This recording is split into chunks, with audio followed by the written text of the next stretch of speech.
This is Kugan Cassius for iFILM London. We're at York Hall here for Prizefighter International Heavyweights, featuring Tom Stalker. With me, I've got Anthony Joshua, MBE. It's the first time I interviewed you since your honour from the Queen the other day. What was she like? Well, actually, you got it from Prince Charles, didn't you? Yeah. What was he talking to you about? Because he was like whispering.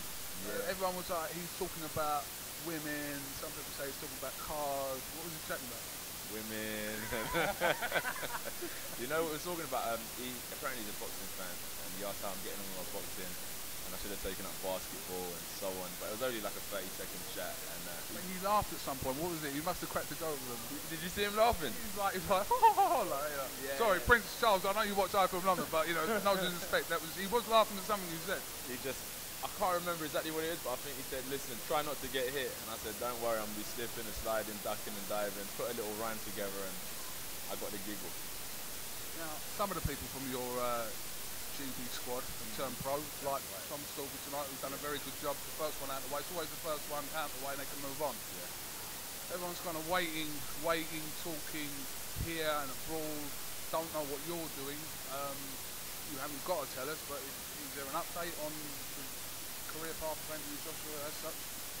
100%.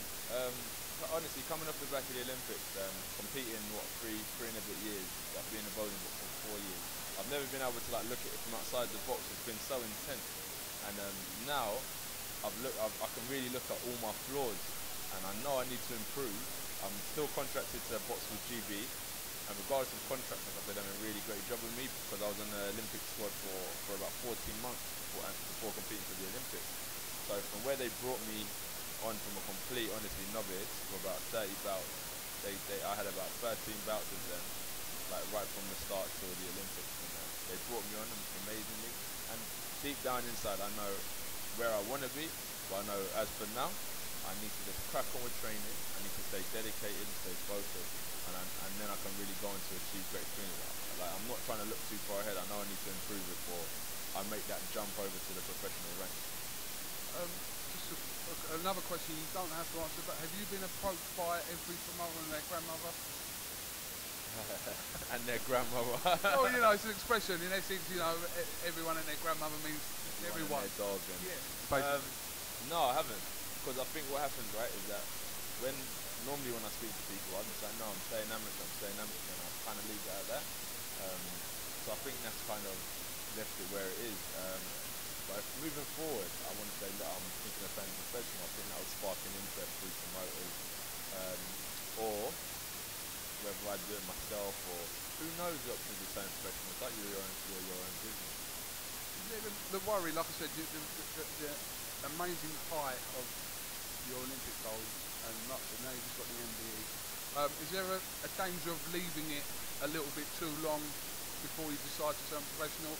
And is there a thing in your head where you say, all right, look, I'm going to go on the back of this, or are you just going to take your time with it? I mean, listen, no one's telling you what to do. Obviously, we spoke about this before, you just make your own decisions. But is there a danger of leaving it too late? Leaving it too late, I can definitely understand where you're coming from there. Strike while the iron's hot, as they say in Essex, and the rest. And the world. And the world. Yeah. But at the same time, I'm biding my time, but I'm biding it wisely. Like, I had the honour of sitting next to Hay and Adam Booth and Special K Brook and everyone, and I just like picking people's brains. And I'm at the GB camp, I pick their brains. So like, this is the time I can really like find out what boxing is really about and what it takes to become a world champion. But as I said, 4 years in boxing, there was trial and error. Now I can sit back and say, wow, that was the Olympics. That's what I could achieve if I work hard. Let me understand what I'm really doing in boxing, and then I'm gonna set my goal path again. So like, as I said, at the time, I'm biding my time properly, because when I make that decision, if it's gonna be Rio, 100%, I'm on it. First and foremost, I've got to get through the Commonwealth Games, I've got to qualify, I've got to keep my #1 spot in Britain, then I've still got to go to the Olympics and then do the thing by getting a gold. So like, I know I've got to understand what I'm doing, what it's going to take me, and I know I've got to have good people around me, and that's where I'm at the minute. It's changing the whole structure, because as I said in the last interview with you, years ago in the Maryland state, what I do last year won't be enough to get me through the next following years. So that year's in the past now. It's a great achievement, but I know I can't live off that. I need to change some things and tweak some things, and I need to improve.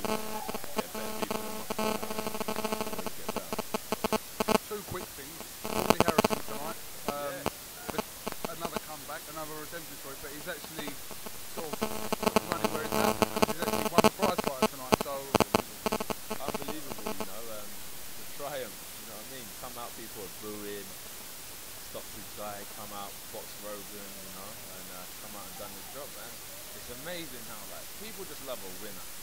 You know, I like what he done tonight. He got in there and done the job. I can't say anything bad about him because he had some tough opponents. Like if you look at the tally sheet from the start, there was tough opponents, right? And it got broken down, and the best man has to win at the end. He was the best man tonight. Just a final question. Are you now regarded as a little bit of a celebrity? Would you call yourself? I know you probably won't want to refer to yourself as that. You're a boxer, and that's what you want to refer to. But as the Olympic attention, the MBE attention, made you slightly a little bit of a celebrity. No, I think it was for me.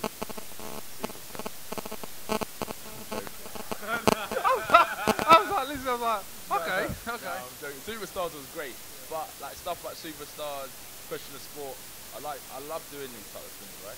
As long as I don't get involved, get in the way of my training, and it incorporates with what I do in sport. You know, I haven't, like, no disrespect, but like, let's say a McDonald's advert, it doesn't work. Play the right, yeah, I know. So like, becoming a celebrity, people just recognise like what I've achieved and what I've been through, and then the good people congratulate me, and that's what it is. Jay-Z, Will Smith, the list, Prince Charles, Kugan Cassius, this list goes in. Listen, so just, I know I've said finally about 3 times, but as regards to you turning professional, there isn't any news right now.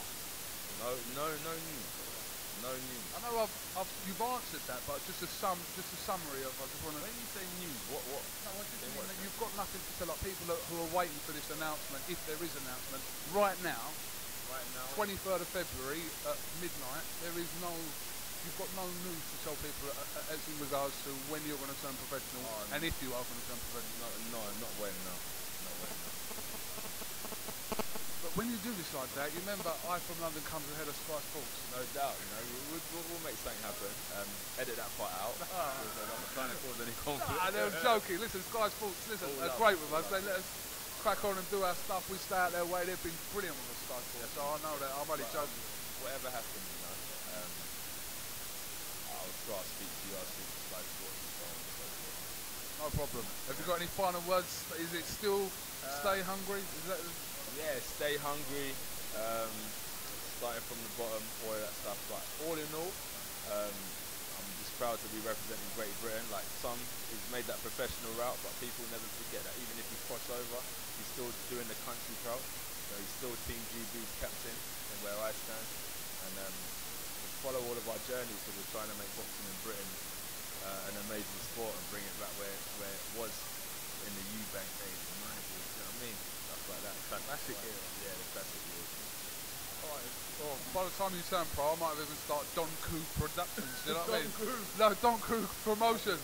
I'll stay away from you. I'll be staying away from you. I'll be like the proper, you know, buff up the hair and it's Don Coog. I'll link it with my barber. Yeah? Alright then. Alright, this is... Go on. Fuad is the best barber. Watford, stand up, finesse. London, UK, Liverpool, Manchester, outgoing. Big up.